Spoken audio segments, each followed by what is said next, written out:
It's the spring of 1995 and one band is on top of the world.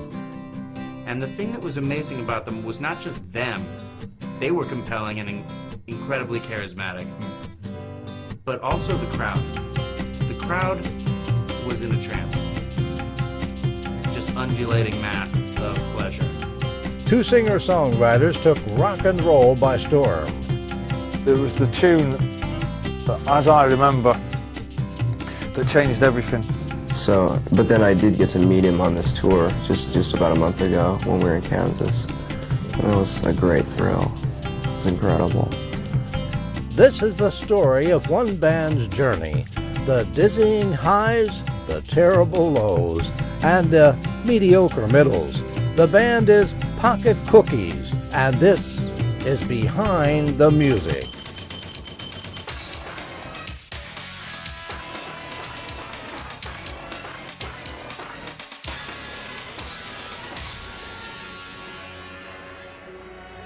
The band that would eventually become known as Pocket Cookies got its start in the Chicago suburb of Mount Greenwood, Illinois, better known as Chicago's Ass Mole. The three high school friends, Thomas, Tommy Mac McLaren, Martin, Marty Walters, and Robert Dude Duderton, spent the summer after their high school graduation drinking near-toxic amounts of Everclear and jamming on guitars.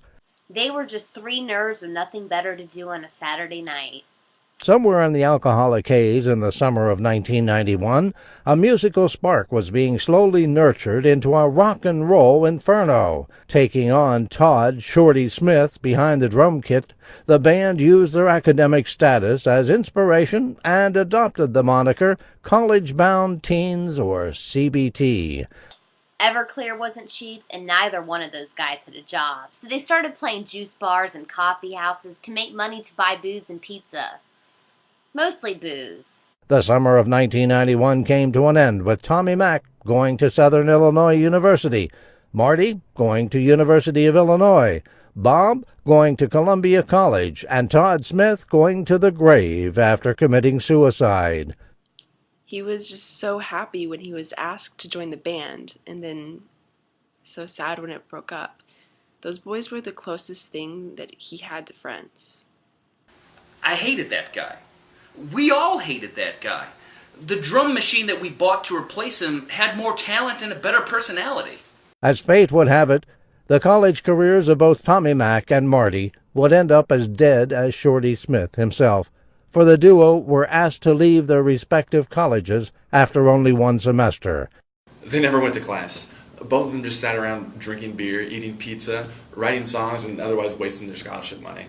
With their respective prospects limited by a lack of professional and academic motivation, both Tommy Mac and Marty began to concentrate on their music. No longer able to plausibly use the name College-Bound Teenagers, the band, after pressing Bob back into service, regrouped and rethought their musical direction. For a while we were known as the Deucebags, also Cheap Beer Night. Then there was Tangy Bacon, Everclearist, and the Robert Duderson Smile Time Happy Band. The band would soon find its true name thanks to dessert hoarding gone bad.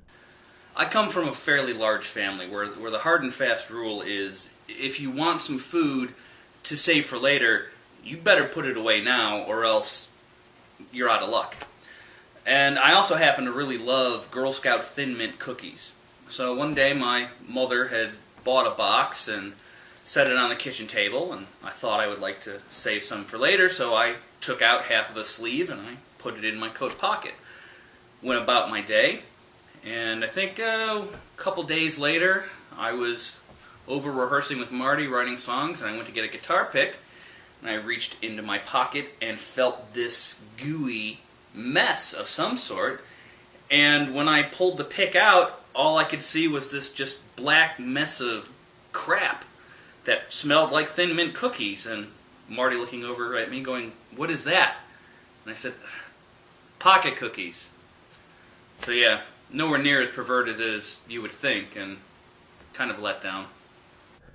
the newly christened Pocket Cookies set out on a meandering course toward success, playing the same juice bars and coffee houses as they had under all their previous incarnations, in the hopes of earning enough money to cut a demo. These guys had an actual goal, a thirst that for once didn't involve alcohol. This polarized the band, and their sound gelled into something you actually wouldn't mind having to listen to. The coveted demo was finally cut in June of 1992. It opened several doors for the band, getting them into larger clubs and eventually gaining them the attention of Ivan Todorovich, president of Koritsa Records, a local Chicago label. Their sound was like nothing I've ever heard before. It was like the Beatles meet Pink Floyd, and then they end up getting drunk and smashing their tour bus into They Might Be Giants. I knew that they were going to be bigger than inflatable sneakers. Todorovich signed Pocket Cookies, and soon the band was in the studio creating their first album, One in the Oven, the collection of catchy pop songs. Also featured on the album was the anti-ballad Nicole, about an unrequited high school love. I just wanted to have sex with her. It's in the song, man. The thing is, he never really got anywhere. Where Tommy Mac failed, Nicole became a national success, getting as high as 99 on the Billboard Hot 100 chart. They became a phenomenon overnight, and without the help of MTV or payola, they generated a boatload of money. We didn't see dime one. Well, 80-20 isn't just for cheap healthcare plans. It's also a fair deal for the first contract minus studio costs, promotional costs, kickbacks, gratuity, hookers, blow, etc. With the band gaining national attention, it was time for the trio to devote themselves to music full-time. And so when he told me he wanted to pursue a career in music, and I told him that he was just throwing his life away, he kept going on and on. And then when I realized that he had already thrown his life away, I said, well, look, fine, whatever you want, whatever gets your ass off the couch. That couch was for his ass. While Tommy Mac and Marty readily peeled themselves from their respective couches, Robert Duderton would be harder to convince. Unlike the other two drunkards, Bob had managed to stay in school and didn't really see the point in leaving that all behind. Yeah, he was getting the best education that money could buy at the community college level, and the prospect of booze and fame and money just didn't have that much of an effect on him. Then we told him about the groupies. That got him thinking with the right head. The band embarked upon a nationwide tour, headlining small stages and supporting bands in larger venues. All right. Pocket Cookie Mania was in full swing. I'd never seen anything like it before. The crowds were going completely wild. I had to negotiate for more stage time. I remember the extra time. What happened to the extra money? With Pocket Cookies getting hotter by the minute, Koritsa Records sought to capitalize upon the band's mounting fame by releasing an album of demos titled From Scratch. Marty wanted to just call it Give Us More Money, but Ivan insisted on From Scratch. From Scratch. What a shitty title. I love that title. It's brilliant, isn't it? Pocket Cookies' fame would soon prove to be too big for a regional label. For the greater good, Ivan Todorovich sold the band's contract to DCH. Actually, I lost them in a poker game along with $10 and a case of Stag. With vast corporate resources and state-of-the-art facilities behind them, Pocket Cookies was able to sit back and comfortably craft their next album. They told us we better start earning our keep or else we were out on our asses. Marty and I didn't have enough songs at the time to make up a full album, so we just did an album of half covers, half originals. With the Pocket Cookies would spawn a number of top 40 hits, but one song in particular would propel Pocket Cookies into the upper echelons of fame. So the two of them walked into the studio, right? And started strumming out this tune. And I said to them, that's a #1 record. Someone's Gotta Love the Ugly Ones would become an anthem for the disaffected around the world and would subsequently stay at #1 for 12 weeks. Yeah, we wrote that about one of Marty's homelier girlfriends. You know, I cannot believe it that he did not call me back. I mean, he said he loved me. We made passionate love together for like hours, like everywhere. He was awesome. Oh my God. Hey, the ugly ones need loving too, right? It's the point of the song. But you know what? I should have known better. He's a guitarist in a band called Pocket Cookies. In the spring of 1995, Pocket Cookies embarked upon its first headlining worldwide tour. It was an opportunity to see the world from behind a limo and while hanging out with some lesser support bands like Ben Folds 5 and Cracker and The Wonder Stuff. Pocket Cookies toured nearly non-stop for over a year. The ordeal took its toll on the band. Believe it or not, after a while, the partying and the boozing and the groupies, it gets kind of old. We were going stir-crazy at that tour, and we ended up at some foreign dignitary's place in some country whose name I can't even pronounce, and the guy gives Marty a bottle of rare liquor that he makes Marty swear up and down that he won't drink it until the end of the tour. So what do you know, Marty's got it polished off by the end of the night. This same foreign dignitary starts laughing at Marty's passport photo. So Marty slaps him. Guy says to him, "You slap me again, I'll kill you." So I slapped him. Then I blamed it on Bob. Kind of created an international incident. Life on the road proved too much for Bob Duderton, who announced his intention to leave Pocket Cookies at the end of the tour. Bob never wanted to be a musician. He was just a regular guy caught up in extraordinary circumstances. In the end, he fell in love on the road and decided to settle down. He wanted to start a family. He knocked a groupie up. Bob's announcement caused a panic in the streets of every major city in America and caused every major stock market to collapse. Bob wanted out. So what else could we do but regroup and reconsider our options? I think Bob came to regret his decision. Pocket Cookies recruited 2 new members, Keith Sikorsky on bass, Lucas Butters on keyboards, and Toby Mac's brother Chris on drums.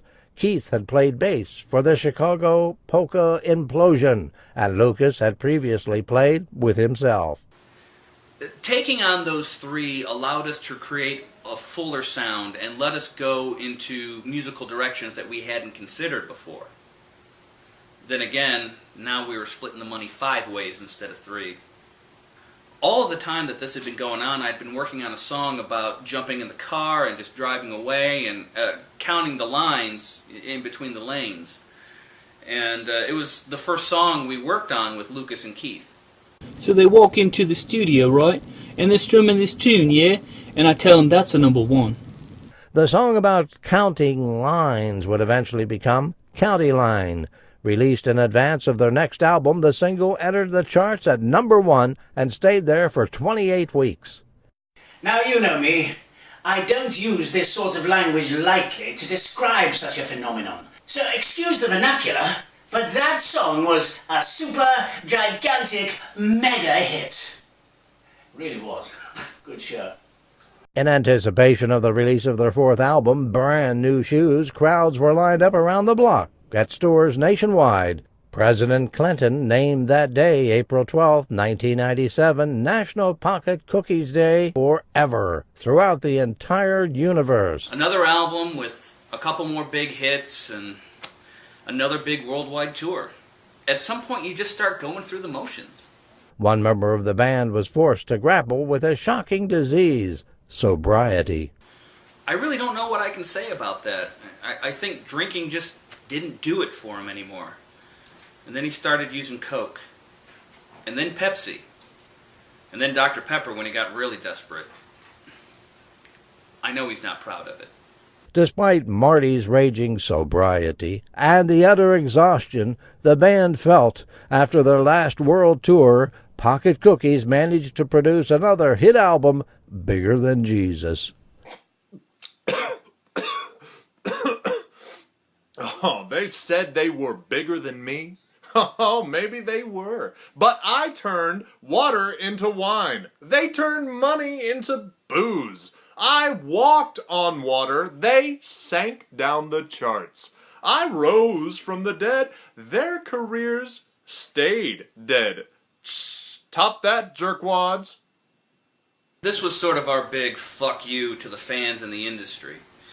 A band can reach a certain level of fame where they basically put out an album of just complete drivel, and the fans will still eat it up like Frankenberry, and the critics will laud it as the greatest thing in the world. The critics called it genius. Radio stations played it ad nauseum. Look, the first single off the album was called Our Fans Are a Bunch of Assholes. So the two of them came into the studio, right? And they're strumming this tune, yeah? I might say to them, that's #1 record. I felt like it was a real departure for them. It went from kind of sarcastic, sophomoric kind of sound into something that was more maybe angry and gritty. But it was still danceable. Even though Bigger Than Jesus spawned a number of hit singles, the band refused to mount a tour to support the album. With Marty's sobriety problems and Tommy Mac's growing movie career, a tour would have been a logistical nightmare. I started out by funding and producing an indie film called Radio Free Chicago, and it was about a bunch of local radio acts from Chicago. After that, I got a number of offers to do other movies, bit parts in small comedies, that sort of thing. And then I got my big break in 2000. Tommy Mac's big acting break, a starring role in Paid in Full opposite Sarah Michelle Gellar, set the Hollywood record for hype at a movie premiere. Moviegoers, however, were not impressed. The whole theatre reeked of desperation and stale popcorn. Yeah. The movie tanked big time. I know. Hey, at least I got to suck face with Sarah Mitchell that Buffy chick. And after the whole experience, Sarah Michelle Gellar turned into a butch lesbian. With offers for feature films drying up overnight, Tommy Mac sought to return to his musical career by rallying the band back into the studio. But the creative muse, which had been so good to the band in the past, was nowhere to be found. The writing sessions weren't producing anything for us. Marty and I couldn't come up with crappy songs, much less listenable songs. When you've got no despair, you've got no muse. So what could we do? We did what any other creatively bankrupt band would do, and we put out an album of covers. The Chi-Town Tap, as the album would eventually become to be known, borrowed material from little-known yet talented Chicago area bands that Tommy Mac had met while filming Radio Free Chicago. Don't ask me to remember the names of all those bands that provided the shoulders for us to stand upon. But thankfully, we got the album out and we got a little more money in the bank. But the money they made with that album proved to be a disappointment. We should have expected as much. I mean, when you've got an extremely popular band that sort of farts in the face of the public, eventually there's going to be a backlash of people who say, "What's that smell?" Okay? Most of them, anyway. No matter how many people do end up doing that, you still got your core fan base. Sensing that the music world had turned its back on them, Pocket Cookies decided that the potential financial returns on a tour were not worth the effort. Who wants to do a tour of county fairs and petting zoos? Keith Sikorsky left the band to found a barbershop polka fusion band called Accordion Addicts, and Lucas Butters decided to dedicate his time to playing with himself again. Ever since the announcement of the band's breakup, dozens of hardcore fans have asked themselves if the core Pocket Cookies duo would ever play together again. Well, I suppose they'd pay us if we did tour, but I don't know. I mean, I haven't heard from Marty in so long. Would he even want to? Hold on a second. Hello? Marty!